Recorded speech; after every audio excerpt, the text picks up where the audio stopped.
Oh, stop it. Okay, so, don't worry, that just happened.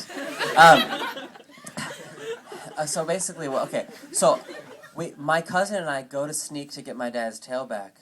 But you know what happens? They catch my cousin. The humans catch my cousin and put him in a cage.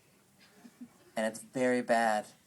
And so basically, now the movie becomes a rescue mission. And we've got to go get my cousin out of the cage. So my dad and all the animals, we don't know how we're going to do it, but we decide, we're like, how are we going to get the tail back from these humans who've got all kinds of weapons and cars and helicopters and all the stuff that we don't have? How are we going to get it back? And then we realize we're animals, and that we each have things that we're born with that are, like, some animals are good at digging, some animals are good at chewing through wood, some animals can fly, some animals are so little they can fit through little holes and cracks and nooks and things.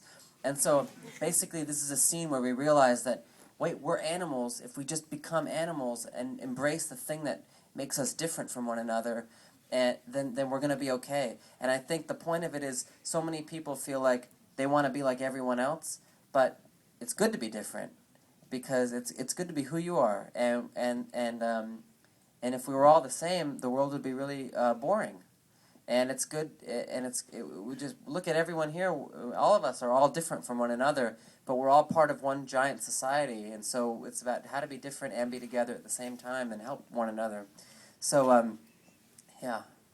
So here's a scene where George Clooney, who's my dad, realizes that here's what we're going to do. We're going to band together, and he's asking each animal what their special skill is, and he's calling them by their Latin names. So here's a scene from that movie.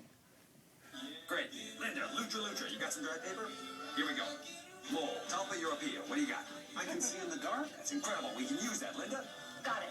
Rabbit, Ornithologous cuniculus. I'm fast. You bet you are, Linda. Got it. Beaver, castor fiber. I can chew through wood. Amazing, Linda. Got it. Badger, Melis. Demolitions expert. What? Since when? Explosions, flames, burning things. Demolitions expert. Okay, Linda. Got it. Weasel, Buster of the Boss. Stop yelling! All right. Ha! Woo! All right, Ash, you get these little kids organized and put together some kind of KP unit or something to keep this sewer clean. It's good for morale. Done. What's KP? I think it means janitors. So, okay. So, do you guys want to ask any questions to me? Ask me any questions, any Q&A type situation?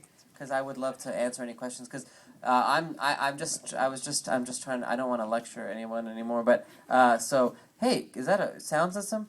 Is there reverb on that? Let's put some reverb on it. It'll be fun, more than usual. What effects are on this thing? Anything? Oh yeah, look. Hello? Hello? Hold on. Hello? Hello? Hello? Hello? Hello? Hold on. This is amazing. Hello? Hello? Hello? Wow, that when it... Hello? No, there's a whole effects unit. There's flanger. How do we get... Awesome. Okay. Raise your hand if you have a question. Okay, sorry. So, I'm sorry. I'm up for any questions anyone wants to ask me. How did I prepare to play a tiny fox? That's a great question. I went out into the wild, and I lived. No, to be honest with you, when I was preparing to do the movie, I never even thought that I was playing a fox. Because the script really just I feel like it deals with so many, like, just human things.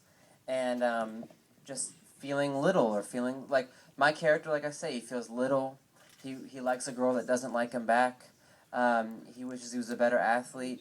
That's stuff that I felt when I was 12 and 13 years old anyway. So I definitely, when I read it, I felt like I know exactly what they're talking about here, and I didn't ever consider playing a fox. I just thought of, like, if you took out any mention of the word fox or animals, the script would read like it was just people. And so that, combined with the fact that we were doing it all together, like I said, like a live theater cast, when I would just look at George Clooney or Bill Murray, I wasn't thinking I was an animal. I was just playing these scenes with them and interacting with them. There was no time to really think about it. I think if I was in a recording booth, I might have gotten a bit more, in a good way, caught up in what the animation would look like. But it never really came into my mind while we were doing it. I was just trying to play the scenes as honestly as possible and not pretending to be a fox, just pretending to be a 12-year-old who feels little. Yep. Okay, my question is, how would you recommend getting over an existential crisis? How would I? Yeah. You need what? Are you in an existential crisis? What's happening? What's going on? Well, I'm in grad school for social work, but I kind of want to get into film. So. Well, you can do both. Yeah, I would say my advice. I mean, it's not existential advice, but maybe keep studying and begin to write, and do both. You're a very intricate, complicated, complex person. You have organs and all kinds of amazing stuff, and we can do more than one thing. And I think it's good to have many things going on in your life and to pursue many things simultaneously. In fact, David O. Russell, who I worked with on I Heart Huckabees, he got into film. He was working for nonprofit organizations and doing all kinds of social work. And I don't know exactly what it is, so I don't want to mess up this detail, but apparently there was an apartment building or something was in threat of being demolished. And he borrowed a friend's camera to make a documentary about why it should be saved. And he actually got the place saved. And it was then that he realized the power of film and began to make movies to help people, and he began to make documentaries. So it's a very similar thing as what you're talking about, actually. But, to be honest, social work, I'm not sure what kind of social work you're interested in, but movies are social work. And it's all about just helping the people around you and trying to do your part in society to make the world better. And I feel like social work, acting, movie, like if I could make anyone happy, I feel like really, I know I could do a lot more, but if I just could make one person happy, it really makes me feel great. And so it's not like you're in social work and you want to do something that's completely on the other end of the spectrum. I think film is social work, and it's not that far. Your intent is the same thing. So I just say follow your heart in terms of wanting to do service. So before you got into acting and music, Yep. what did you want to be when you grew up? What did I want to be when I grew up? Well, I don't know the answer to that question. I always, when I was really little, I always loved music, and I always wanted to be in a band. I think I just always wanted to be in a band, and I loved music so much that I just knew I wasn't good at certain. Very early on, it was clear to me that I was very bad at learning like math and numbers and things, and I was better at making stuff up. So I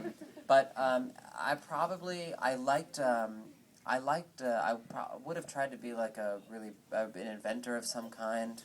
That's what I wanted to be, was like an inventor. I used to design water slides when I was really little, and I had notebooks and notebooks of water slides, and they were very crazy. And I was like, well, this one, but they were all at my house, the water slides. It wasn't for a water slide park.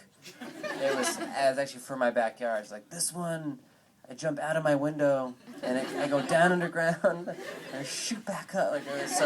I fancied myself as a water slide park inventor and planner, and then I got into music. Yes? Ask them simultaneously. Let's see how. No, I'm sorry. No.